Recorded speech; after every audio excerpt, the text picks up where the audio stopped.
Bom dia, José Carlos. Bom dia aos ouvintes e bom dia aos internautas.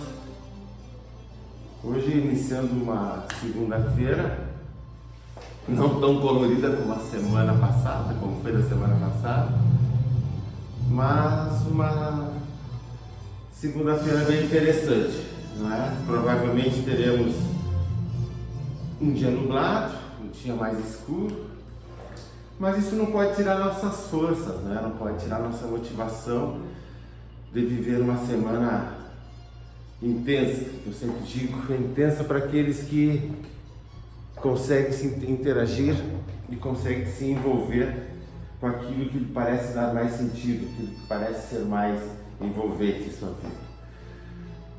E a gente passa, né, uma semana rápida, semana cheia, como a gente diz, uma semana corrida. Quando a gente menos espera, já é final de semana, já é segunda-feira de novo. E esse tempo que nós passamos, não é, envolvidos, muitas vezes não nos damos conta da velocidade com que ele transita, decorre desses diversos fatos e informações que nos chegam, que acabam nos envolvendo, não é? Sejam as reformas no Brasil, sejam as reformas políticas, econômicas exteriores. Hoje se fala muito na questão China, Estados Unidos e paralelos, não é? Outro tema que tem tomado muita proeminência, não se sabe muito bem em que proporção tem isso, de uma certa forma, de outra é óbvio, não é? É a questão das queimadas no Amazonas, não é? Que não se sabe se é um jogo político, se de fato está sob descontrole, mas enfim, tomou sonoridade no mundo todo através do encontro dos G7, os países economicamente mais fortes, mais proeminentes do planeta, aonde ali se observou algumas certas jogadas do presidente francês, Macron, algumas questões no sentido de impedir ou de dificultar as negociações da União Europeia com o Mercosul. Mas isso faz parte desse cenário, mas esse cenário nos envolve, esse cenário faz com que se acompanhe uma certa expectativa, que afinal de contas se espera algumas negociações melhores, obviamente não somente essa, não é? Mercosul e União Europeia, que favoreça uma movimentação econômica nacional que ainda se mostra lenta, se mostra sem resultados efetivos maiores, implicando uma população empobrecida e triste, né? De uma certa forma. Eu não gosto de falar muito dessas coisas mais negativas, parece, não é? Mas de uma certa forma elas acontecem. E isso faz com que na microsociedade, nas relações afetivas, que gere uma sensação de desconforto, uma sensação de sei lá, de tédio, de falta de acontecimentos na vida. E daí eu vou puxando um outro assunto, que é a questão das relações amorosas e o sentido daquilo que chamamos cotidianamente, ou de uma maneira mais simples, de traição conjugal. Percebam que a traição conjugal, às vezes, para algumas pessoas, ela surge exatamente de uma sensação de tédio, de uma sensação de uma vida sem movimentações, de uma vida sem sentido. E daí algumas pessoas buscam nos envolvimentos extraconjugais aquele momento de mais adrenalina, aquela sensação de acontecimento de algo importante na sua vida, e faz disso um sentido, não é? Bom, agora a minha vida deixou de ser tediosa, deixou de ser sem acontecimentos e passa a ter um fato que eu tenho que me preocupar, como correr para cá, correr para lá, tirar a roupa, vestir a roupa, tomar um banho, tomar outro banho. E parece que dá uma movimentação, embora um tanto quanto vaga, tanto quanto vazia. Aí me perguntaram esses dias, né, se as mídias eletrônicas facilitariam essa questão de traição conjugal.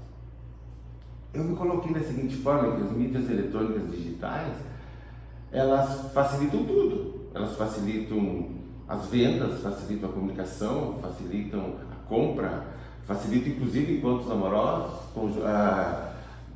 extraconjugais ou não, é? Mas que esses movimentos, como eu estava explicando antes, não é?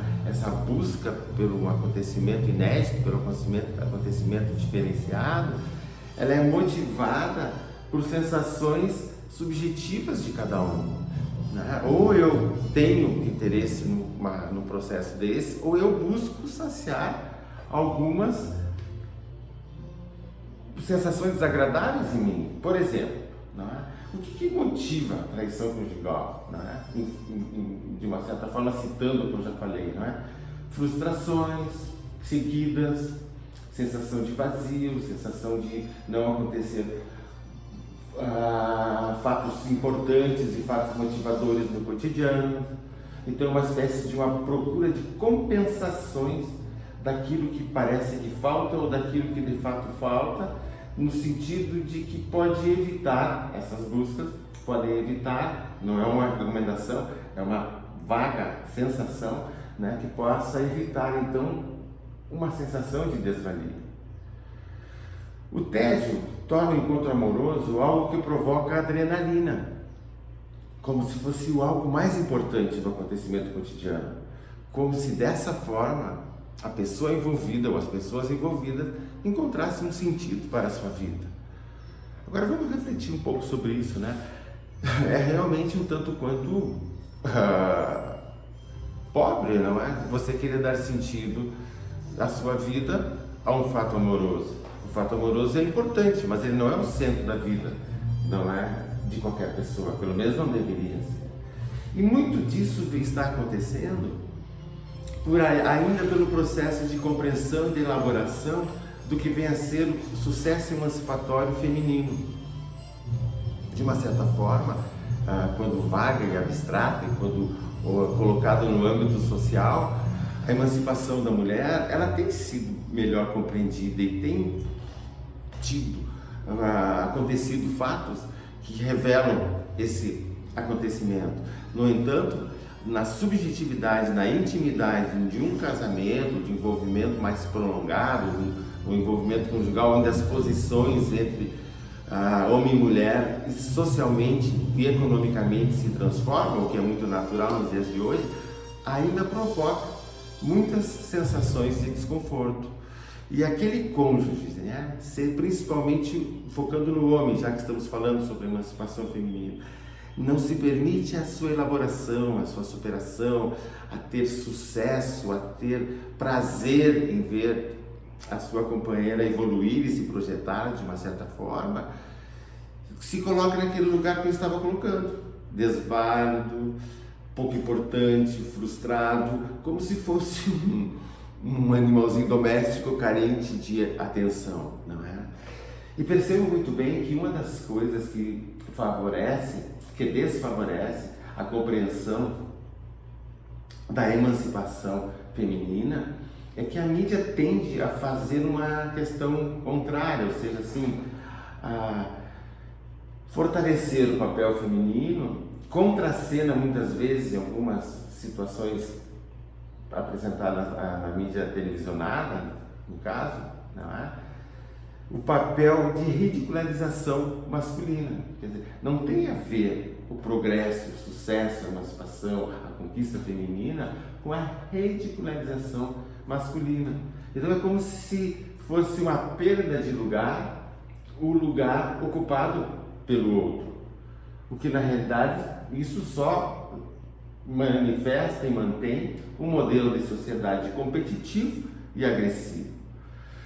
Então, Cândido, ouvintes, internautas, né? O relacionamento amoroso, os relacionamentos amorosos, como outros relacionamentos, estão sempre evoluindo.